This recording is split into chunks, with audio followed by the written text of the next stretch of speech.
Everybody had a great filling lunch and that you're not too sleepy to listen to us talking about gender and SDGs.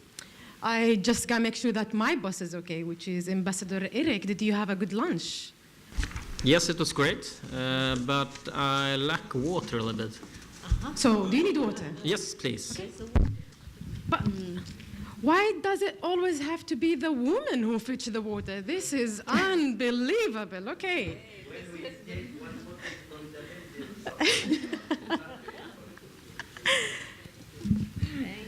Well, do you know actually how much time women use fetching water a year?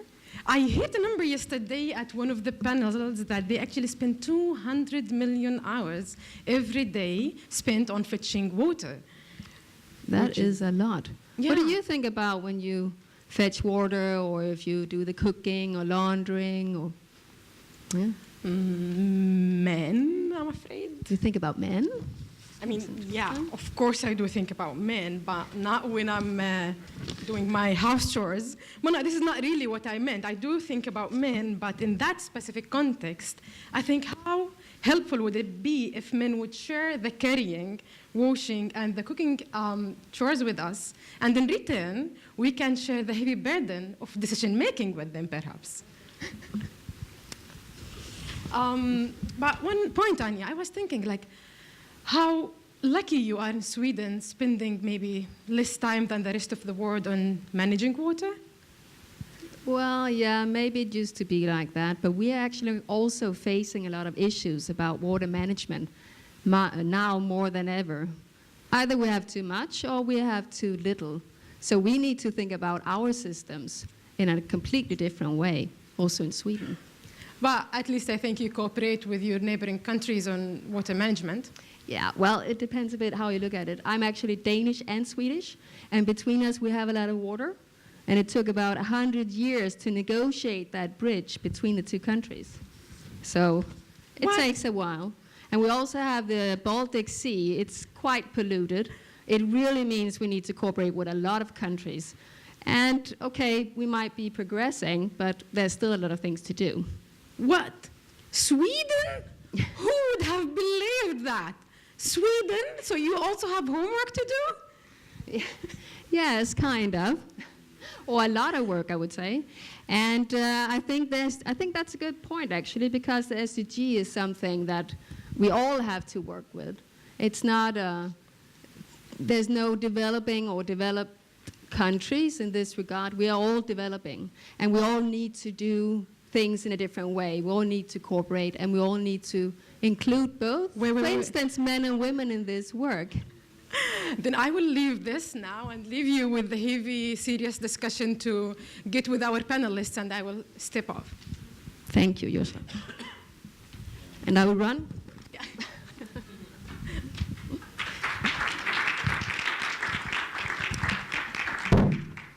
I will just briefly introduce the panel. It's an honor. Can you hear me well? I think we have a very well-qualified panel for this discussion in different ways. You have different experiences. And how do I know this? Well, not being from here, not working so much here, only a little bit, I have done serious Googling about you. But I also asked your colleagues, Swedish colleagues in particular. So I'm very happy to present you. I'll start with Anthi, that I actually also work with from time to time. You are Senior Program Officer at GWP-Med, and you actually have a PhD on water governance in conflict states. That's very impressive. But more to the point for this session, you are also working at policy level with gender mainstreaming, which is not a very easy thing. Thank you for joining this session. Who do we have next in line? Roula. Mrs. Roula Majdalani. Now I need to jump here in my papers. Director at ESCWA. And you have the longest title I have ever seen in my life. But I'm very happy that your colleagues told me, just say ESCWA. Everybody knows. known to promote sustainable management of natural resources, including water, energy, and, for instance, green production. And I also saw that you have been working and trying to explain and getting all aboard on the challenges that lies in going from the MDGs to the SDGs. So we're looking forward to these insights. Thank you for joining this session. And Ambassador Erik Ullenhag. Forgive me if I'm a bit starstruck, because Erik is kind of known in Sweden. Besides being a former Minister of Integration, you were also the spokesperson on the same kind of issue for the Liberal Party. And Erik made himself known as quite a heavy defender for the rights of minorities and refugees, immigrants, for elderly as well, and as well as gender equality. Thank you for joining this session. Then we have Ms. Yana Abu Taleb.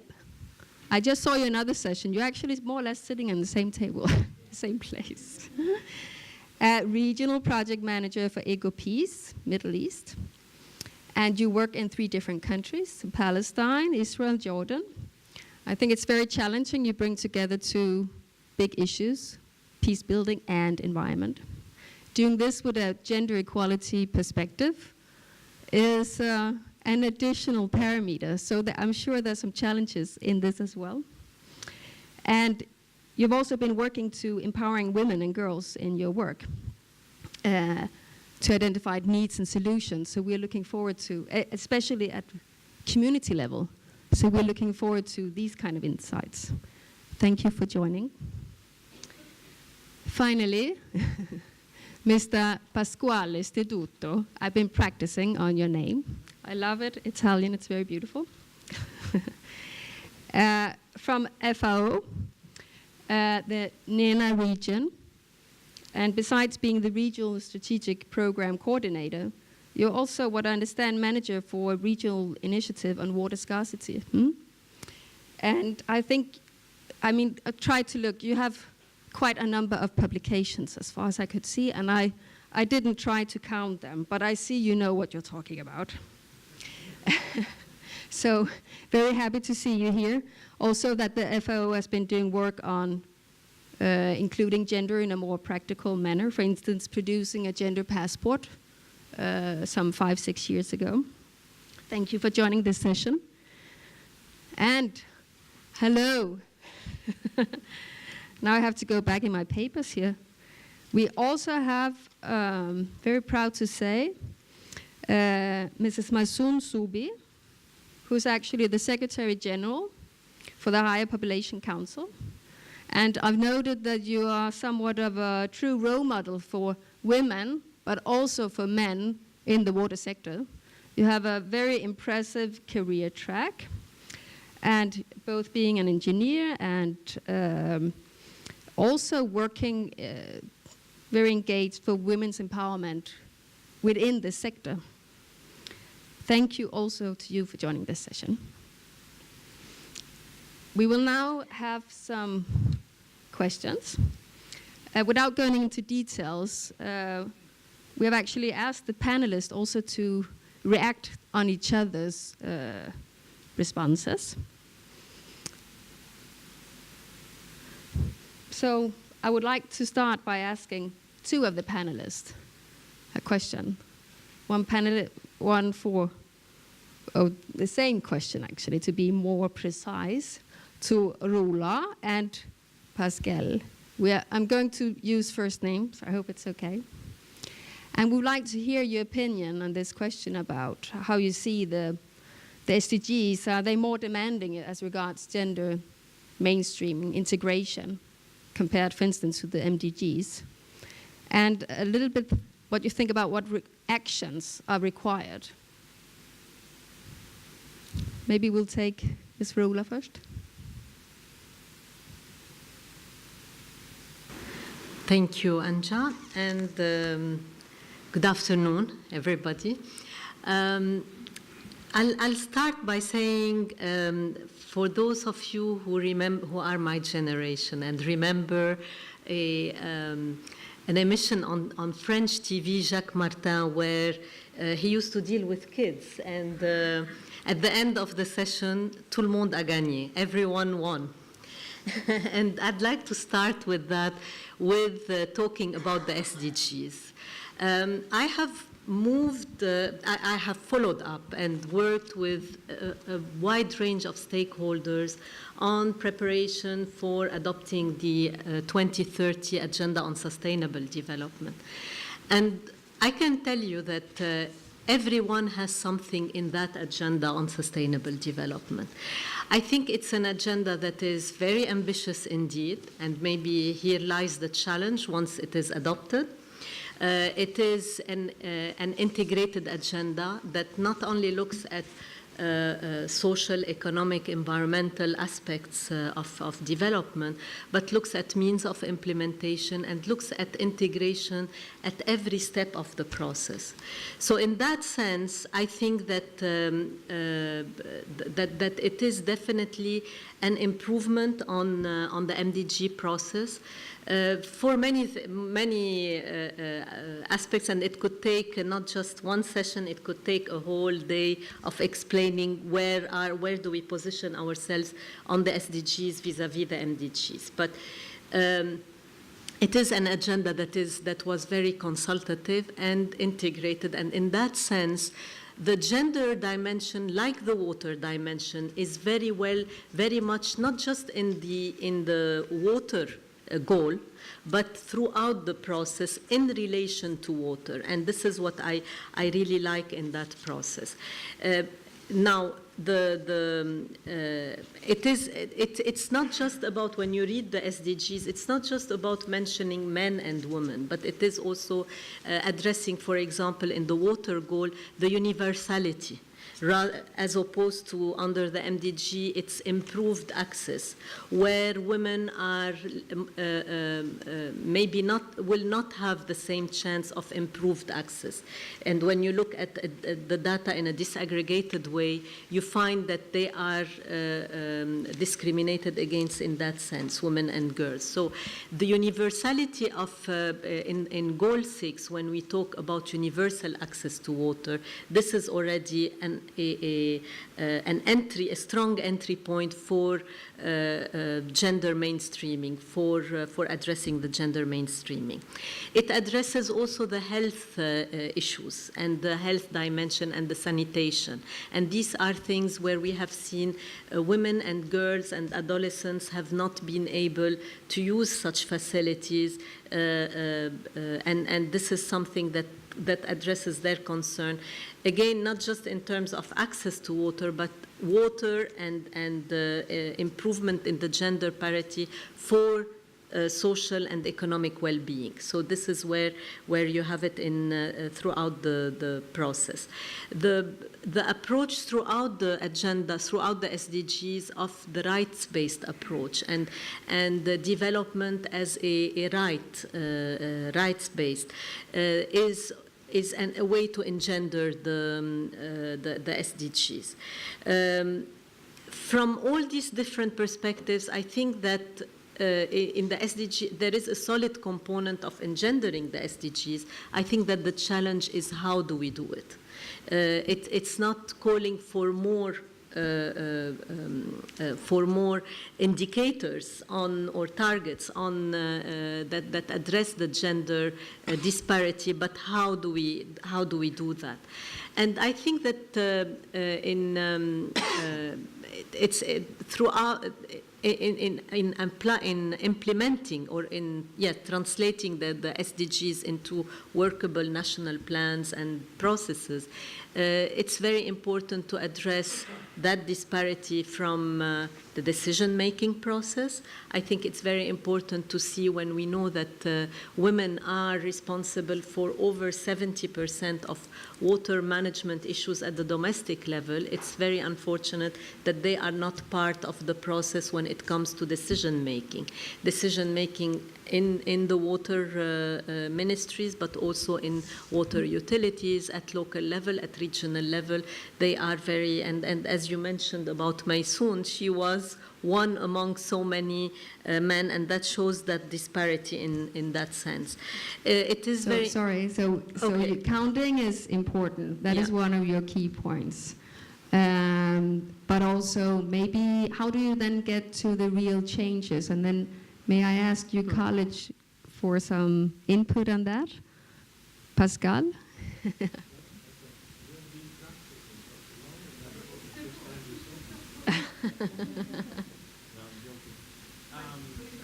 Mike. Pardon. No, I think, I mean, from my perspective, I come from the field, and I can see a strong difference in the coming past years and that is being reflected in the change between the MDG to the SDG in gaining a lot of momentum, the gender dimension. We have been experiencing, you know, at the beginning, we mostly departed from the idea, okay, we need gender equality, is a question of rights, but then while you work, you discover also that when you properly address the differential knowledge between women and men in addressing certain systems, you gain better results. You gain a lot of efficiency, you gain productivity, so there is a benefit that is also in monetary terms can be even quantified. So we believe that there is no question that in water, but it can be generalized in several other sectors where you need to account for genders from the very beginning, for instance, of the design of the projects.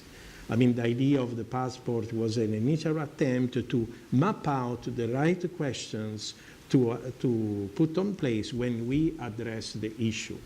So for us, once we identify a system where we know, and in agriculture, and in this region in particular, the presence of the woman, the contribution is very high, but is not treated properly. When we identify the system and we analyze properly, we always see, and I have several examples, I don't want to take too much time, maybe on the second round. But once we start with that, from the design of the project, we have effectively better results at the end. And sometimes what I personally have experienced is surprising, because you think that is something, again, of equality only, but we are capturing some differential knowledge that actually, when certain processes are managed by women, they have a different mindsetting in how to do that better than when men do. So for us, it's sometimes surprising to see that if we were not addressing the gender, we were losing an opportunity there. So to me, it's important anyway to have a very good data and information still, because it's scattered. We have not a real, let's say, profound knowledge of the situation in all the systems. So that is something that needs to be continue to be done, and then design away from the beginning, any project, accounting for those systems with those information, disaggregated data, the typical one, but also how, you know, what is the hierarchical and relationship situation of that system, the power relations, and so on. So once there is a deep analysis of that and reflecting in the design of the project, I think I'm convinced that is the only way to go, starting from the beginning in the right way for gender. So the basic analysis is really important. Otherwise, you don't come to the how. That's what I'm hearing you saying. Is there anyone who would like to share maybe an experience on this? Yes, please, Anthi. Question or experience, as you like. No, thank you very much. I was just wondering, very often when we mainstream an issue and we turn it into a cross-cutting one, we tend to lose a little bit of the focus and the power behind making it special, significant, and giving it, this priority, let's say. Is there any fear that by making gender cross-cutting across the SDGs, we run this danger? If we run the danger of losing the focus, the special focus, or the special attention on gender by making it a cross-cutting issue across the SDGs? Roula would like to answer, I think. Actually, on the contrary, I think it will enhance the richness. As I mentioned earlier, it's when you bring in that gender dimension, it's no longer about just saying so much access to women versus men, girls versus boys.